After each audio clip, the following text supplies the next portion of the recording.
queridos alunos e alunas. Estamos aqui mais uma vez para a aula de Direito Internacional do dia 8/4/2020. Estaremos também na live ao vivo às 7h30, das 7h30 às 8h, para tirar dúvidas.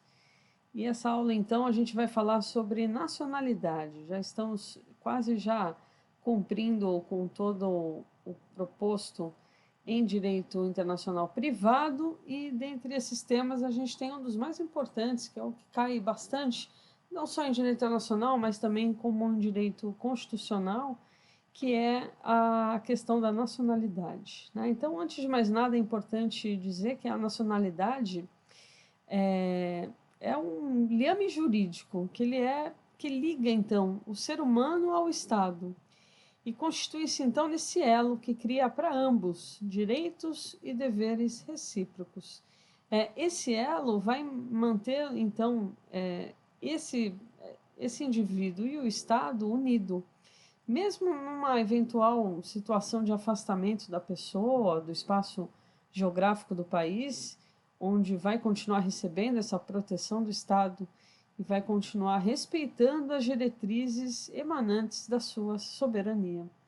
É um vínculo jurídico-político, então não é só jurídico, é também político, também social e moral, e que segue princípios instituídos pelo Estado, mas admitidos pelo direito nacional. Pela nacionalidade, a pessoa passa a pertencer juridicamente à população constitutiva de um Estado. Então é importante dizer também que a nacionalidade ela é reconhecida como um direito humano, né? Daqueles 30 direitos lá da Declaração Universal dos Direitos Humanos, de 1948, o artigo 15, ele fala justamente que todo ser humano tem o direito a ter uma nacionalidade. Assim como no Pacto de São José da Costa Rica, no seu artigo 20, elaborado pela Organização dos Estados Americanos de 1969, ele também fala da nacionalidade como um direito humano. Importante ainda dizer que ambos possuem dispositivo sobre o direito de todas as pessoas a uma nacionalidade. E, nesse mesmo sentido, o artigo 19 da Declaração Americana dos Direitos e Deveres do Homem, aprovada na 9ª Conferência Internacional Americana em Bogotá, de 1948, também coloca, então, o indivíduo como um direito, né? Então, o indivíduo tem o direito a ter uma nacionalidade. Eu vou colocar aqui na tela para vocês um resumo, um mapa mental, que eu já conversei com vocês a respeito disso. Cada um faça o seu mapa mental para estudar para concurso, para estudar para OAB, e de forma bem desenhada a gente consegue visualizar, então, tudo aquilo que eu acabei de falar para vocês, só que de uma forma resumida, né? É muito mais tranquilo a gente estudar também dessa forma. Então, eu vou colocar na tela para vocês o mapa mental. A gente pode ver aqui no mapa mental, a gente vê aqui que o vínculo da nacionalidade está lá na Constituição Federal, artigos 12 e 13.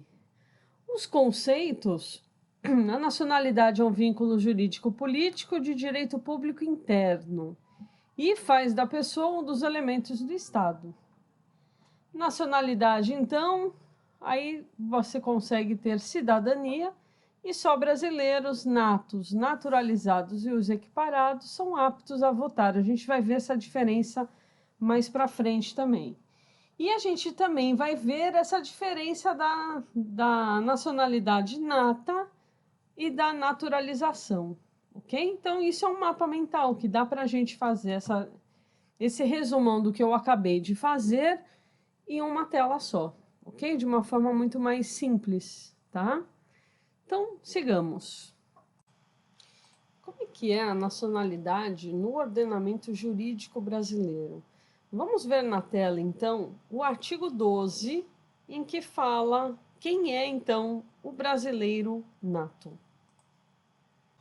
Então, o artigo 12 diz que são brasileiros os natos, aqueles nascidos na República Federativa do Brasil, ainda que de pais estrangeiros, desde que estes não estejam a serviço do seu país. Então, essa linha, a linha A do artigo 12, ela consagra o critério jus soli. O que historicamente sempre foi aquele princípio adotado pelas constituições pátrias para a aquisição da nacionalidade brasileira, embora nunca de forma absoluta. O que quer dizer jus soli? Quer dizer, aquele que nasceu naquele solo. Se vocês forem olhar aqui o mapa mundi, a gente vai ver que os países da Europa, né, é critério jus sanguine. E os países do Novo Mundo, das Américas, a grande maioria é jus soli. Então, é muito mais fácil da gente lembrar. Então, eles dão muito mais importância aqui para a questão do sangue. A África é ignorada, né? A África tem 2 critérios, mas, de uma forma geral, sempre foi ignorada, né? Está sendo ignorada agora na questão do próprio coronavírus, né? É lamentável, mas, enfim. A regra, então, para a gente captar é justamente essa, né? Aqui eles dão muito valor à questão do sangue. E aqui é a questão do solo. Por quê? Porque tinha aquela questão da povoação, do novo mundo, tá? Então, em que pese o texto constitucional coloque pais estrangeiros, desde que estes não estejam a serviço do seu país, basta que um dos genitores esteja a serviço do país, ou seja, como diplomata do país. Então, vamos lá.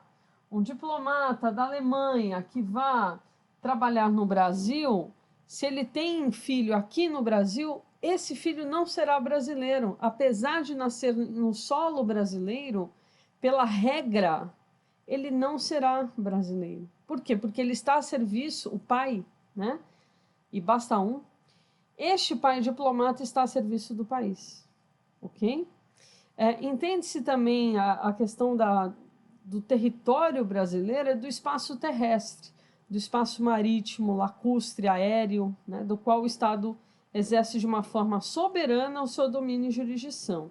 Então, solo, subsolo, ar, água, e aqui leia-se rios, lagos, baías e ilhas, incluindo-se também a plataforma marítima e mar territorial, os navios, aeronaves brasileiras de guerra, em qualquer parte do mundo, e de outra ordem, quando em operação ou ancorado em território brasileiro, no alto mar ou na área que não pertence a um outro estado, será território brasileiro. Então, é considerado como território brasileiro.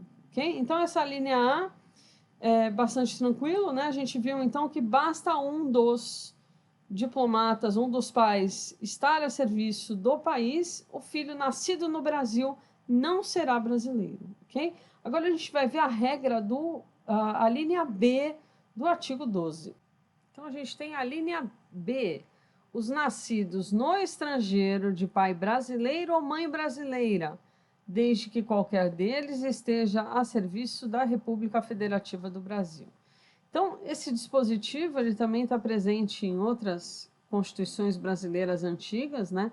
Essa expressão a serviço da República Federativa do Brasil não abrange apenas a atividade diplomática, consular ou militar, mas inclui pessoas em missão dos governos federal, estadual, municipal, bem como servidores que desempenham atividades em autarquias federais, estaduais, distritais, territoriais e municipais, empresa pública ou sociedade de economia mista. Então, mesmo que essas crianças elas sejam nascidas no estrangeiro, havendo pai brasileiro ou mãe brasileira, se eles estiverem a serviço da República Federativa do Brasil, eles serão brasileiros natos. E qual é a terceira regra? A linha C. Os nascidos no estrangeiro de pai brasileiro ou mãe brasileira, desde que sejam registrados em repartição brasileira competente ou venham a residir na República Federativa do Brasil e optem, a qualquer tempo, depois de atingida a maioridade, pela nacionalidade brasileira. Então, essa concessão é do jus sanguinis, ela se mantém em relação a todo filho, condicionada à presença de outros fatores. Pai ou mãe a serviço do Brasil, na linha, inciso 1, a linha B.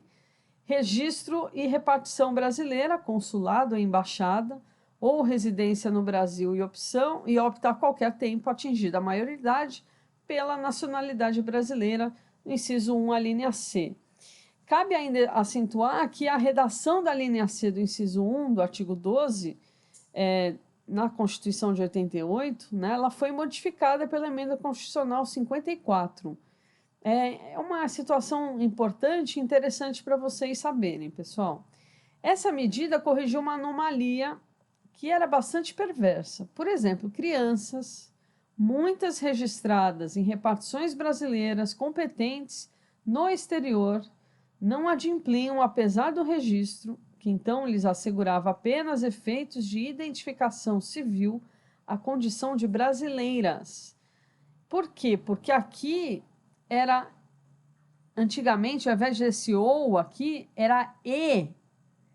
Ou seja, a criança que estava em território estrangeiro, de pai ou mãe brasileira, foi registrada na repartição brasileira, ela só vinha receber a nacionalidade se ela viesse a residir no Brasil. Então, essa emenda acabou tirando o ou, ok?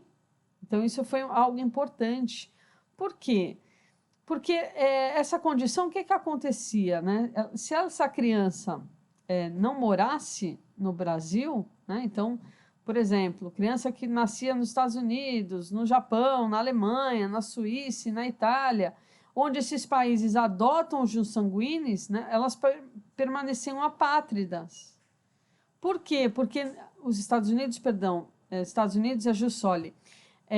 Por que elas permaneciam apátridas? Porque eles só verificavam a questão dos jus sanguinis. Lembra que eu falei da questão da Europa? Os países da Europa adotam o critério jus sanguinis. Ou seja, essa criança ela ficava apátrida, os brasileirinhos apátridas que eram conhecidos, até o momento em que viessem a morar no Brasil. E hoje não mais. Então, a emenda ela trouxe, ela consertou essa anomalia quando colocou justamente a palavrinha ou seja, basta essa criança ser, então, registrada na repartição ou que venha a morar no Brasil, não foi registrada, veio morar no Brasil e optou a qualquer tempo, depois dos 18 anos, pela nacionalidade brasileira nata, ela será, ok? Agora a gente vai mostrar também aqui o nosso mapa mental, né? O nosso resumão aqui, pessoal, olha que bacana. Então, a gente tem aqui a nacionalidade nata, que é a primária, originária, involuntária. Então, com o nascimento, certo? Nasceu no Brasil, brasileiro é. Não é brasileiro nato, aquele que nasce no Brasil de pais estrangeiros e que estejam a serviço do país. Qual país? Do país estrangeiro, ok? Nacionalidade nata, quais são os critérios? Aqui a gente tem o critério jus sanguinis, ou seja, pela filiação, pelo sangue. Então, ascendentes, descendentes. Territorial, jus soli, ou seja, pelo solo, ok? Aqui é pelo lugar que nasceu e a regra geral adotado no Brasil. Tudo bem? Então, bastante tranquilo, né? Nesse sentido. E aqui tem uma parte do hino nacional, né? Que mostra justamente esse critério territorial jus soli. E aqui a gente tem o brasileiro nato, né? Então, o brasileiro nato, aquele que é nascido no Brasil. Conceito aqui territorial jus soli. Então, nascido no Brasil, ainda que de pais estrangeiros, pode ser ambos, e que não estejam a serviço do seu país. Ou seja, 2 estrangeiros aqui no Brasil e nasce o filho. Então, bastante comum, casos que ocorreram daqueles médicos cubanos, né? Então, os médicos cubanos que se casavam entre si, entre os médicos cubanos, filho nascia no Brasil, brasileiro mesmo que os pais sejam estrangeiros. Eles não estavam a serviço do seu país. São médicos, ok? Então, aqui, nascido no Brasil, pai diplomata estrangeiro a serviço do seu país. Mãe estrangeira, não está a serviço do seu país, o filho é brasileiro nato. Ok? Tudo bem? Então, sigamos. Aqui eu só queria apontar uma questão, que existe uma discussão doutrinária a respeito disso, né? Enquanto aqui, ó, a gente tem nascido no Brasil ambos os pais estrangeiros a serviço do país, o filho brasileiro não é nato, né? O filho, então, não é brasileiro. Agora, aqui, se um só é diplomata e a mãe não está a serviço do país, tem doutrinadores que aceitam que o filho é brasileiro nato, ok? Então, tem só aí essa divergência doutrinária a respeito disso. Agora a gente tem uma outra situação, né? O brasileiro nato que é nascido no estrangeiro. Então, o critério que vai ser usado é o jus sanguíneo, né? Pai ou mãe brasileiros. Então, aqui a gente tem critério serviço funcional, né? Pai e mãe estejam a serviço do Brasil, até lá na linha B, né? Do artigo 12, inciso 1. Aqui, o critério residencial ou opção e a opção confirmativa. Então, registro, que aqui é da linha C, né? A qualquer tempo. Então, registro em repartição brasileira, ele pode ser registrado provisoriamente, e a qualquer tempo que venha a residir no Brasil e opte pela nacionalidade brasileira. Então, depois da maioridade, né, ele opte, então, ele confirma, na verdade, é uma situação de confirmação, tá? Antes, então, é brasileiro nato.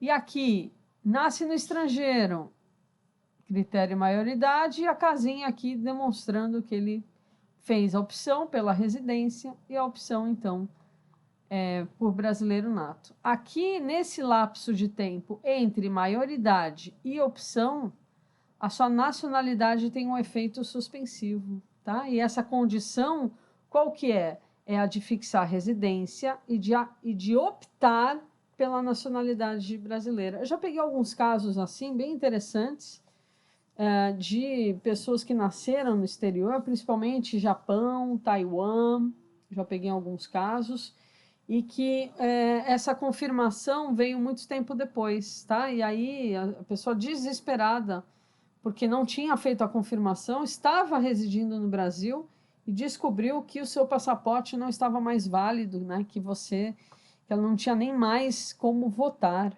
né? E tinha votado a vida inteira, tinha sido inclusive mesária, né? E aí o que eu fiz? Não, só você confirmar a sua nacionalidade, né? Fazendo o quê? Essa opção. E onde que faz essa opção, né? No mundo prático aí? É na Polícia Federal, ok? Então, na Polícia Federal, se dirige até lá e faz essa opção pela nacionalidade, ok? Na próxima aula, então, a gente vai falar um pouquinho mais sobre nacionalidade. Beijo, até mais. Tchau, tchau.